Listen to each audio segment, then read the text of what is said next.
200 years ago, making a fire might be the difference between having a hot meal or a cold meal. It might be the difference between having light at night or not, being able to heat your house or living in the cold, possibly living or dying. Today we can start a fire any way we would like. We have lighters and matches and torches, and our stoves just turn right on. But in this pre-industrial age, we only have 4 main ways that we could possibly light a fire, and 2 of those are very rare, at least in the Western world. We can start a fire possibly by the classic rubbing 2 sticks together. That is a friction method of starting fire that's mainly used by Native Americans and people in primitive cultures without access to iron. We can also start a fire with flint and steel, and we'll be talking about that a lot today. Another method is using a burning lens or a burning glass, so we can concentrate the light of the sun on items and get them to start a little ember. The last simple method is using compressed air to start a fire.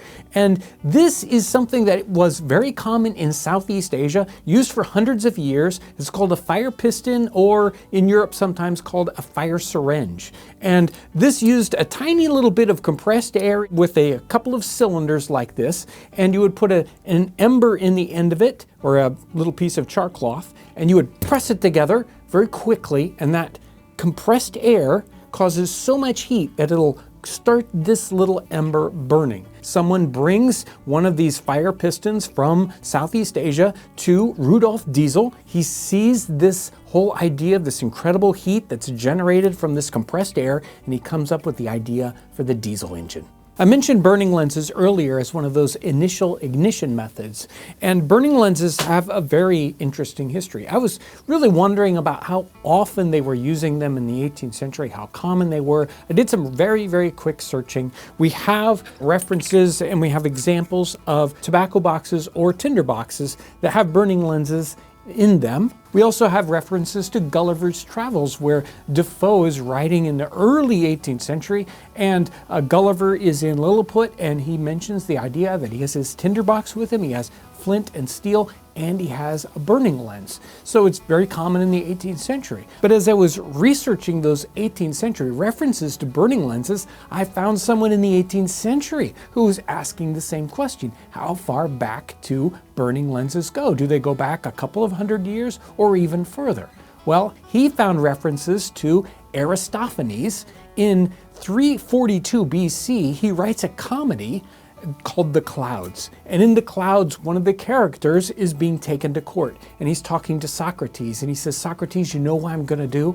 I'm gonna go to the jewelers, and I'm gonna get one of those highly polished stones that they use for starting fires. And I'll take it to court, and when he brings up the wax document to read from, I'll stand back with my burning lens, and I will melt it so the words disappear.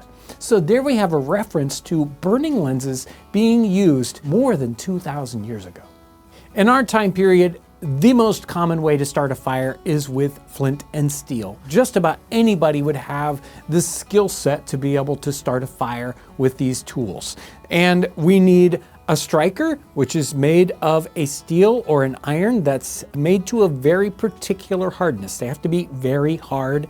They have to have a good quantity of carbon in them. And then we have to have flint, which is a very sharp rock. And you know, there's the example, the kind of funny example of people banging rocks together.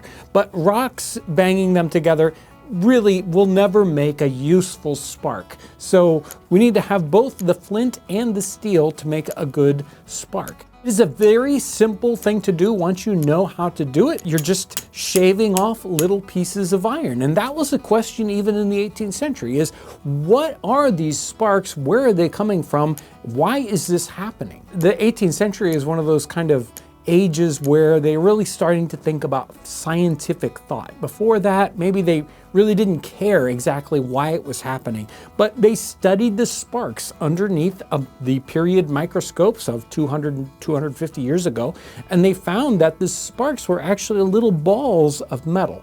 What's happening is we're shaving off a little piece of metal, that metal being driven off has created so much energy in it that it's melting it. It's causing that metal to be incandescent. And it melts into a little round steel ball, basically, and that's the spark that we're seeing flying off. And that's what we want to catch in our tinder to make our fire. Now, they used a lot of different kinds of strikers, and they're not just an 18th century thing. Strikers and striker-like objects are being used by the Vikings hundreds of years earlier, and even thousands of years earlier by the Romans. And we do have some examples that you'll find in archaeological digs of hundreds of year old strikers that we have examples of. You might think this is somehow connected with a match. We talk about strikers and striking them, and we talk about striking a match. Matches are something completely different. They were invented in the early 19th century. They use a volatile chemical compound that's on the head of the little wooden stick, and the friction of rubbing the match causes the chemicals to burst into flame.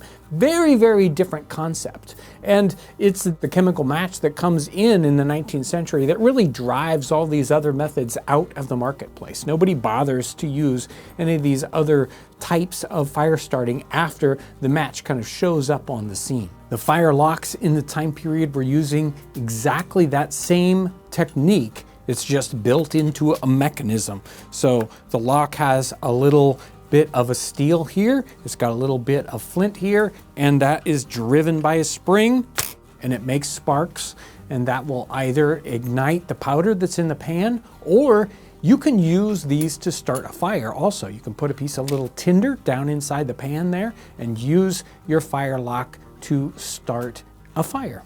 Regardless of which one of these four methods we use to get the initial ignition, we have to have something more to truly make a fire. We need to have tinder, and we need to have kindling. And tinder is something that can catch the spark or the tiny little ember and hold that spark, and we can blow it into flame. None of these methods start off with anything like a flame. We can't go from the fire piston or flint and steel and just light a candle or light a fire. We have to have a lot more than that. So once we have the tinder, something that catches the spark, and we can blow that into more heat, then we have to have kindling that can really take that heat and truly turn it into the flame. And once we have flame, then we can do anything we need. Usually it's something that's been pre-burnt. Generally, items that have not already been burnt won't catch a spark and burn of themselves. There are very few things that will do that. In our pre-industrial time periods, we would use something like a piece of char cloth, which has already been burnt. This is just very, very delicate pre-burnt fabric, or we can use a piece of special wood that is special rotten wood that we do the same thing to. We will pre-burn a piece of wood, and then it will catch a spark. A simple regular hunk of wood that is just like a coal won't work. It needs to be something that has a very, very fine texture to it.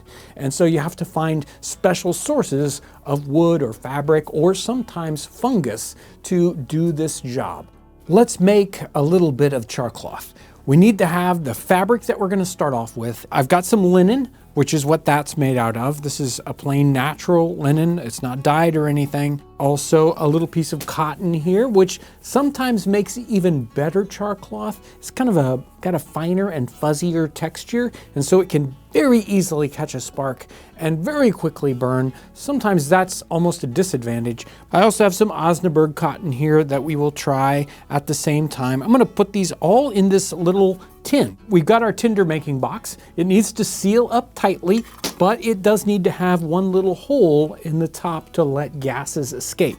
We will put our cloth in here fairly loosely. We don't want it to be too tight. We're going to take this box, we're going to seal it up, and we're going to set it on the fire.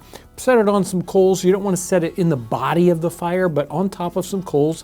And you will start to see very quickly some smoke come out the top. Maybe even that will catch flame. A little flame will come out. After the gases stop escaping, we can scrape that out of the fire, let it cool, and then see what our char cloth is like. So the char cloth is working really well. And the thing that's going on here is not that it's just drying the fabric out, that it is pre-burning it almost to the point where it's turning to ashes.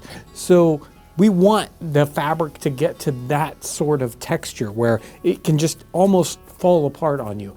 That will catch a spark immediately. Just dried fabric, you can put a spark in it all day long and it will not catch fire.